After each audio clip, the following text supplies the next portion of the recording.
აი ეს კაც სადაც მივდივართ, ყველგან გვხვდება, რომ აი დისკები არ დავკაწროთ და არ შეურაცხოთ, ყველგან აი ესა დავყვება.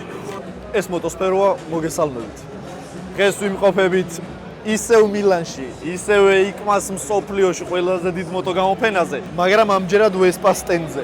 Vespa რა არის, რა ბრენდია, რა საწარმოებს და როგორ ამაზე ბევრს ეს ჯიგარი კაცი არის. ეს აწარმოებს Vespa-ს დისკებს. ამიტომ ამას არაფერს არ ვეთქვით. 1946 წლიდან აი ეს ლეგენდარული სკუტერი იწარმოება იტალიაში. აღსანიშნავია ის, რომ დღემდე იტალიაში იწარმოება და იწყობა Vespa. რა მომწონს თვითონ Vespa-ში? ვიზუალი, რა თქმა უნდა. ამ მოპედის ვიზუალი არის კლასიკა. ანუ ადამიანებს, როდესაც მოპედზე საუბრები, იმ ადამიანებს, ვინც ძალიან ღრმად ჩახედულები არ არიან ამ სფეროში, დარწმუნებული ვარ, რომ ყველას გონებაში ისახება Vespa-ს ვიზუალი. და რატო? იმიტომ რომ Vespa ცდილობს ყოველთვის შეინარჩუნოს აი ეს დიზაინი, იმიტომ რომ ეს დიზაინი არის კულტურა. ისინი ცვლიან მოპედებს ტექნოლოგიურად, ანვითარებენ ყველაფერს, თუმცა ვიზუალს ტოვებენ იგივეს. ყველაზე მეტად მომწონს ეს, რომ აი იმ შენ პეწს არ კარგავ რა. რაც სამწუხაროდ სხვა ბრენდებს ემართებათ ხოლმე და უფრო ათანამედროვებენ ხოლმე ვიზუალს. თუმცა აი ეს არის ნამდვილი იტალიური დნმ და ხასიათი. თან ნახეთ, ანუ ყველაფერში უნდათ რომ გამორჩეულები იყვნენ მაინც.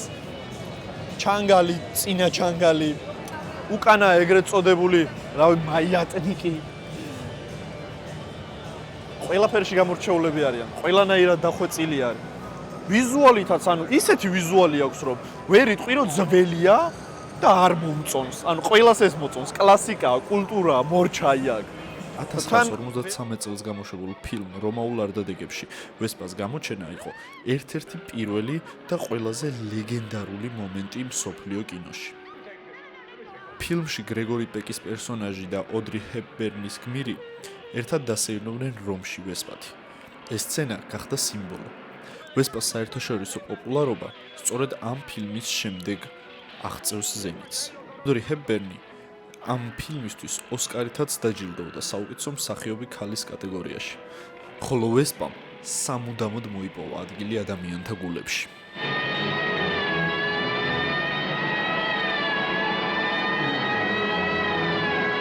Vespa ყოველთვის გვთავაზობს ძალიან მრავალფეროვან ფერთა გამას და ვარიაციებს მოპედში. არ აქვს მნიშვნელობა, ბიზნესმენი ხარ, დიასახლისი ხარ, კურიერი ხარ, თუ უბრალოდ სატრანსპორტო საშუალებად ყავს Vespa.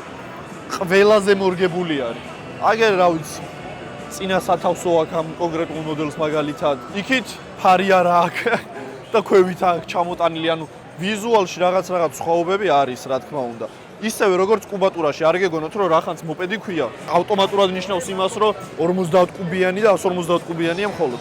ძალიან ცნობილი არის Vespa-ს 300 კუბიანი მოდელები, რომელიც მართლა ლეგენდარული არის და მეც ძალიან დიდი სიამოვნებით ვიყოლიებთ. ყველაზე მთავარი ის არის, რომ Vespa-ს შეძენა მარტო იტალიაში არ არის შესაძლებელი. Vespa-ს შეძენა შეგიძლიათ საქართველოშიც ცენტრიდან გაიყვანოთ აი ესე, პლუს ამას გქონდეთ გარანტია და იცოდეთ, რომ თუ ამ მოდელს ვაიდა რამე დაემართა, თავიანთი სერვისიც აქვს, სადაც 10-იანზე შეძლებენ ყველა პრობლემის მოგვარებას და ეს ამ გოგოს თუ რამე დაემართა, მე მივხედავ. თუ მოგწონთ, შეგიძლიათ პიტსტოპ მოტოდან გაიყვანოთ ეს კონკრეტული მოდელი. რომელ მოდელზეა საუბარი? ხო, ანუ ამ კონკრეტულ მოდელს აუცილებლად შეხვდებით პიტსტოპში და შეძლებთ იქიდან გაყვანას. კიდევ ერთხელ შევახედოთ რა მოდელზეა საუბარი.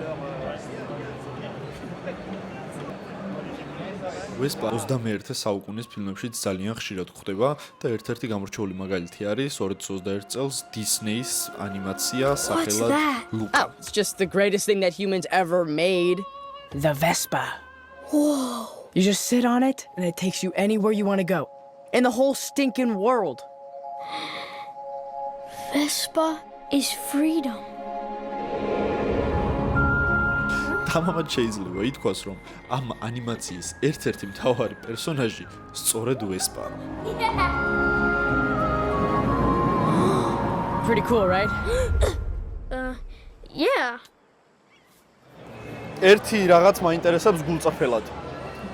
აი ეხა ვესპას მოპედები ხო დავათვალიერეთ ესე ვიზუალურად რა. რომელი მოპედი გირჩევნიათ ვესპას?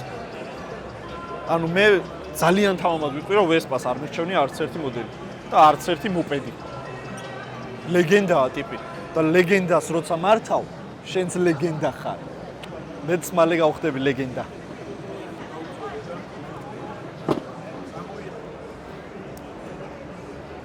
მოკლედ ყველას ვესაუბრეთ. აქ გამვლელი იყო, მნახველი იყო, ორგანიზატორებსაც ვესაუბრეთ, აქ მოდელებსაც ვესაუბრეთ, ინჟინერებსაც ვესაუბრეთ. ყველა ერთხმად ვთანხმდებით, რომ ვესპა არის საუკეთესო მოპედი სოფლიოში. და ძალიან ბედნიერი ვარ, რომ გვაქვს საქართველოში იმის ფუფუნება, რომ პიტსტოპ მოტოში მივიდეთ და გამოვიყვანოთ იქიდან სულ ახალი ცინცხალი ვესპა. ჩვენი ვიდეოც დასასრულს მივუახლოვ და ჩვენ გადავინაცვლებთ შემდეგ სტენდზე. დაწერეთ თქვენი აზრი კომენტარებში, მოგწონთ თუ არა ვესპა და თუ არ მოგწონს, ძალიან მაინტერესებს რომელი მოპედი მოგწონს მაშინ და განვიხილოთ კომენტარებში ეს თემა. თქვენ კი დარჩით ჩვენთან, შევხვდებით შემდეგ ვიდეოში. Goodbye.